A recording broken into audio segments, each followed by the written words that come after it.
Yep. Great. Go ahead and get started. So, hello everybody. I'm Dmitry Revin, the maintainer of Strace, and today I'll talk about a new Strace feature called syscall fault injection. So, does anybody know what a strace is? Nice. So, as most of you know, a strace is a traditional diagnostic, debugging, and instructional user space utility for Linux. How traditional is 25 years old, so quite traditional. And traditionally, it's used to monitor interactions between user space process and Linux kernel. The most known are system calls and also signal deliveries, changes of process state. A strace has traditional, everything is traditional with strace. It has traditional command line interface and multiple filtering capabilities. So because the interface is traditional, it's easy to use for people who are used to this for 20-something years. And it's quite powerful because of these filtering capabilities. But last year, a strace has been extended to do something very untraditional. That is to tamper with traces by injection faults. It's so-called syscall fault injection. The current implementation is based on the work made by GSOC student of last year, Nahim El-Mani. I'm not sure how to pronounce his name, so I'm sorry if it's wrong. He will someday correct me. So, what is a fault injection? Just a brief recollection. It's a software testing technique used for improving test coverage, mostly of error handling paths that might otherwise rarely be followed by introducing faults. This is a nice definition from Wikipedia. Thanks to Wikipedia for this. So where do we place a strace among other fault injection tools? It's obviously software. It's runtime. Most of instrumentation tools are compile time. This is runtime. It does its work by means of syscall interposition. It's user space. Unlike many current techniques we have, it's unprivileged. And as I said, it has a traditional command line interface. So now I'll show you a series of examples that hopefully will get you an idea what the syscall fault injection syntax is and what you could do with it. And I'll start with a simple program, cat from core utils, which is linked dynamically with libc, and we will see what could be done. So in the top box, you see a traditional output, and in the bottom box, something with fault injection. So let's filter all open syscalls of this trivial command, and let's file them all. What you can see here, that everything ends in dynamic linker. It tries to open its cache, it fails. It tries to open libc in predefined locations. On this architecture, there are 4 locations in this build of libc, and it fails. Nothing very. It's quite predictable. Let's do something different. Let's change error code that dynamic linker will get from default one, which is NOC's function not implemented, to something that has a different meaning for dynamic linker.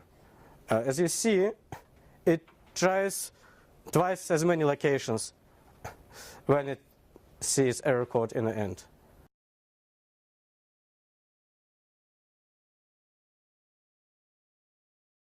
The error code of OpenSyscall. You can inject fault not on all invocations, but just in the first one or whatever else. So if you inject a fault just to the first invocation, you can see that dynamic linker just does all the same. It tries libc in different locations, finds it, and everything works. But if you fail second and all subsequent invocations, what happens? Dynamic linker opens its cache and tries to open libc according to the cache. As you see, it fails. And then it tries all these predefined locations. And you can notice that it tries libc, tries to open libc at the same location it tried before. Why dynamic linker does this? Because there are different code paths, and they don't know about each other. In the first path it tries to open, and in another code path it also tries to open, and it doesn't care, but it's already tried this. It's not a bug, just a funny thing. Let's dynamic linker do its work and have a look at the cat itself. So the third open syscall is the syscall made by cat itself, and it looks like what you would expect from a cat. It fails and it exits with error code. Another way you can specify faults is to say how often you would to inject them. For example, you can inject starting with third and then every second one. So you see that cat handles the situation, I would say properly. So it reports error on every case when there is an error and processes everything that's opened and exits with error code. So looks like cat works fine. And now let's have a look at something more interesting. Let's combine fault injection with path filtering. So in the top box you see a sequence of syscalls that are related to the files passed to cat, dev_null in this case. And in the bottom I will just fail each of these syscalls, so we will see how cat handles this. So the first one we've already seen, and the second one is fstat, and for some reason cat considers this as an error. It's quite an unusual thing that fstat fails, so probably it's a same thing to do is to fail everything. From another side, the fadvice syscall, it's advice. So cat is also quite right that it ignores this error. It's just an advice to kernel that cat is going to do some sequential reads. More or less the same with read. If you fail a read with a hard error, it's quite right to report it and fail. But what do you think cat will do if it sees a temporary error? Would it restart a read or would it fail?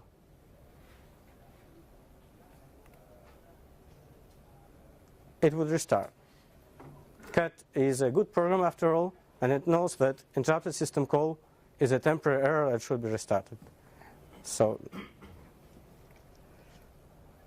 and this is a peculiar thing. And this is then you fail close syscall that has no importance. What cat does? It just opens file, processes it, and closes it.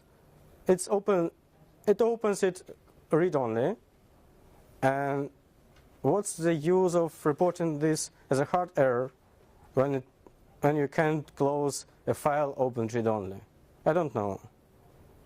I would say it's a minor bug in cat, very minor, to complain and exit with error code, because the file was successfully processed from the beginning to the end.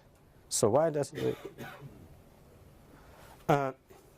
Here you can see in brief that you can specify different fault injection expressions that would work, and in the top box. And the second box you see that a strace actually can follow descriptors. So even if cat has no idea what the file it's working with. Strace does know and can apply its filters.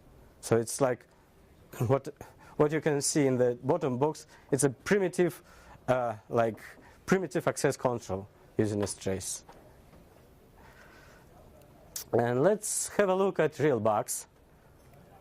This is a more or less famous bug in Python 3.5. It was found by the student who did this GSOC project. Python, on every invocation, needs some randomness for initialization, and when it fails to obtain this randomness, it's a fatal error, which is fine, probably, but it's not fine that it throws a segmentation fault at hexadecimal address 50. It's not good. It's a bug. Why it does this ridiculous thing? Because it addresses a method of an object which was not allocated because of lack of randomness. So hexadecimal address is just offset in a virtual table like this. Fortunately, this bug seems to be at least fixed in Python 3.6. First, they work around with it by using getRandom syscall, but I actually tried to fault getRandom and found out that it no longer segfaults. That's funny thing anyway.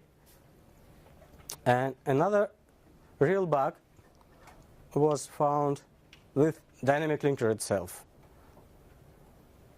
So if you fail mprotect, you can see that dynamic linker from libc ignores error from the first mprotect error, but it treats all subsequent errors as fatal. It's quite natural to do so with all subsequent, but why it ignores the first error?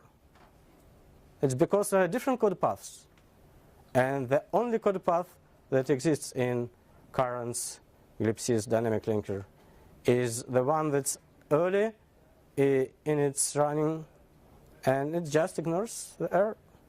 And this error actually can happen, for example, because of fragmentation. And the call that's failed is the one that tries to remove access. It's prot none. So actually, some pages remains to be accessible, which are supposed not to be. So it's like it would be a minor security issue if it's not a imaginary problem, because if first mprotect call fails, it's very likely that all subsequent also fail and they are properly handled. But still, it's a bug. Now I'll try to explain you what's going on under the hood and how it's all implemented. So when traces invokes a syscall, kernel puts it in so-called syscall enter stop state. So it's completely stopped. At the same time as trace awakens, it fetches syscall number, its arguments, applies filters you've seen on all other kinds of filters as trace supports. It decides and may either skip this syscall or print something, and then it tells the kernel to go on with its tracey. Then kernel executes the syscall, and before passing control to user space, it puts traces again in a stop state. It's a slightly different state. It's called syscall exit stop. At this time, as trace awakens again, it may fetch syscall return code and arguments. It depends whether the call is filtered or not. Also, it prints at this time this return code if necessary, and tells kernel to let the tracey go on, and all this cycle repeats itself until something happens with tracey, when it exits or whatever. So taking these two parts together, you can see this sequence, And in this sequence, there are two places where a strace actually can tamper with syscall. With syscall number, with syscall arguments, with syscall return code. And this is exactly the way how syscall fault injection is implemented. So on entering syscall, a strace replaces syscall number with an invalid one, -1, and then kernel sees this invalid syscall.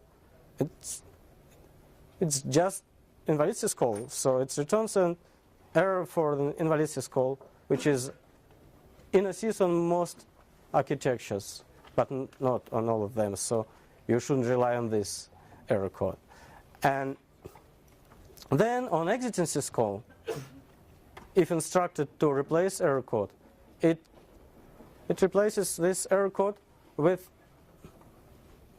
the one that was specified. So it's actually pretty simple inside. But this is not the only thing, as you can see from this slide.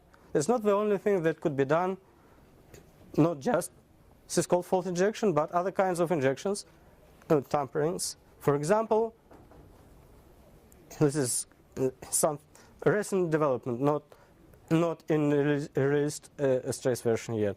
You can inject a signal at any of these points, and current implementation, it's injected on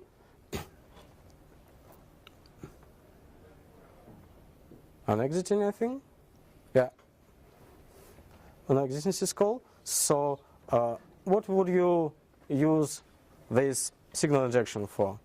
For example, if you want to terminate program, you would probably use a different signal for this.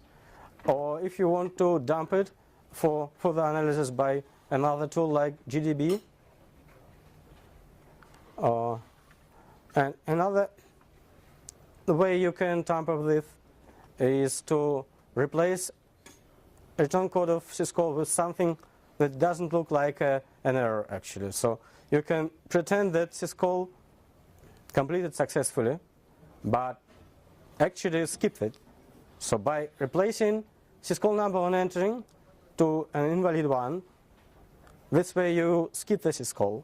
And on exiting, you can replace return code with like 0, which for syscalls like unlink means that everything is fine. So the tracer will suppose that unlink completes successfully and the file is gone, but it's actually there. This is not as easy as it looks. As for more complicated syscalls, they have some semantics that has to be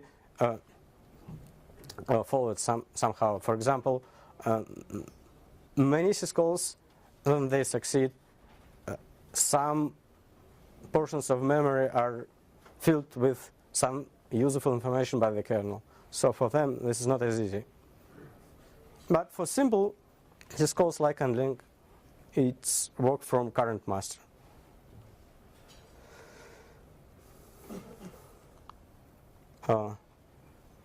Probably I forgot to tell that this API strace is using is called ptrace. It's the same API used by, it's a traditional interface, as I think about strace. So it's the same that's used by GDB.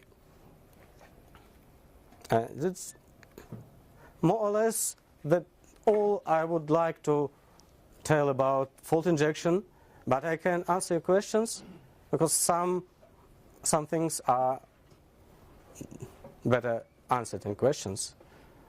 So, by the way, the title of this talk was probably invented by the student who made this GSOC project. You can visit his GSOC page and maybe you will get an idea what was planned in the beginning and how it's changed and compare these things. You can grab the source. Syscall fault injection is part of the recent release, which was in December, I think. So you can use it. Do you have any? I'm kind of curious if are there testing tools you have seen that are built on top of the fault injection in strace now? So this fault injection makes strace a testing tool, but it's quite a modern thing, so I'm not sure it's already widely used as a testing tool. I'm thinking of using strace itself for a strace test suite, because it's not easy to reproduce some faults related to ptrace system call, for example. That's so just a new way of fault injection, a new way of testing something that's otherwise would require a compile time instrumentation. And it's probably the only runtime unprivileged user space fault injection tool for Linux we have now. So I think it's time to ask questions. Okay, when you show us the cat opening that node with the lofty open syscall, yeah? The cat was able to print to the screen the error that he didn't finish, but how he could print so if in theory he couldn't be able to load the linker to his memory, so the print function shouldn't be filled at the global offset label, yeah? So which one of slides? So So here, the cat is unable to open linker. Probably so the question was how cat was able to complain about how cat was able to report an error if linker was unable to load libc. It's not a cat. The error diagnostics you see comes from dynamic linker. It's not a. It's still a dynamic linker at this point. So you can see the prefix is cat, but it's not a cat. It's dynamic linker who complains that it can't load libc, and that's all. Any more questions? Yes, please. Do you know why we use an invalid syscall number to prevent syscall execution instead of some harmless syscall like get process ID?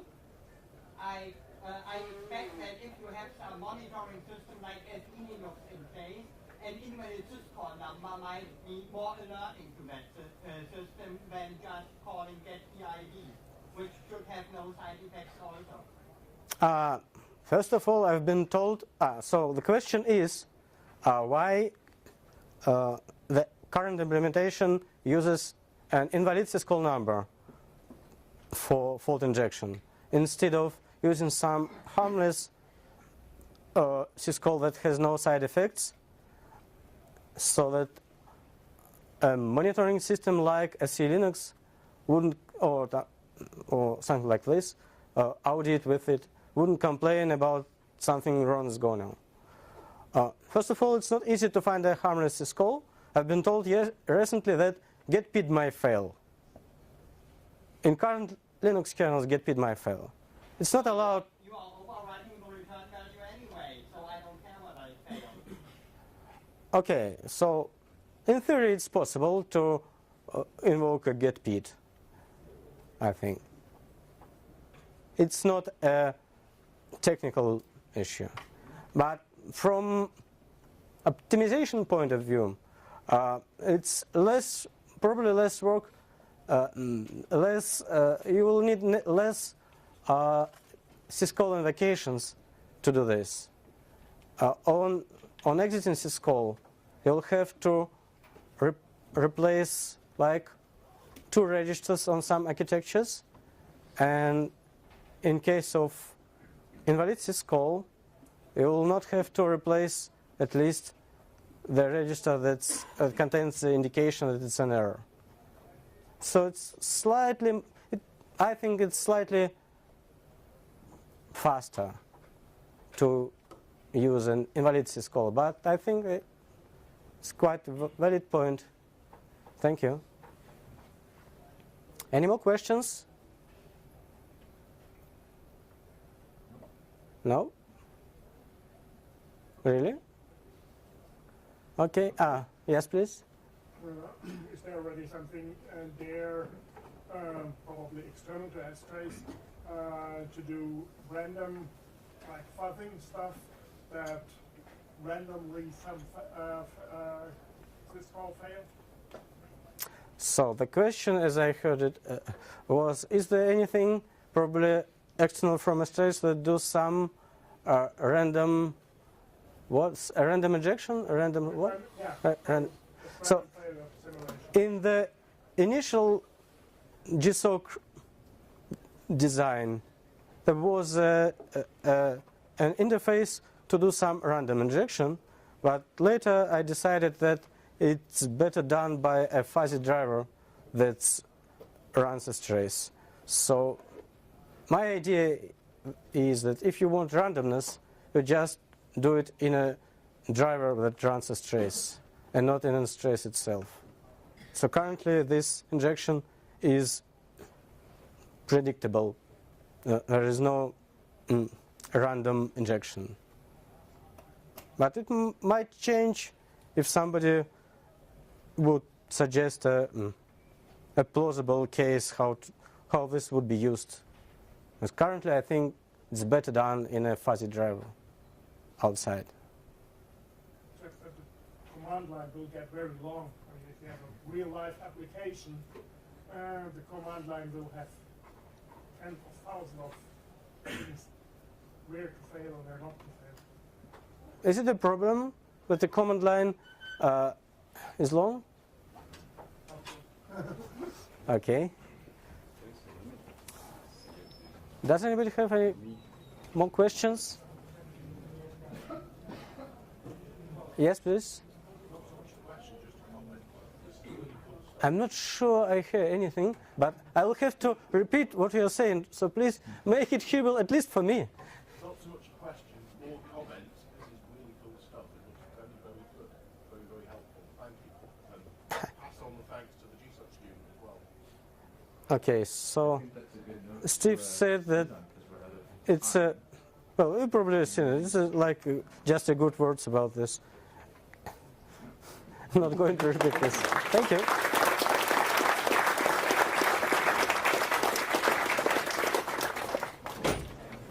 So coming up next in this room, we have a quick talk on testing web applications with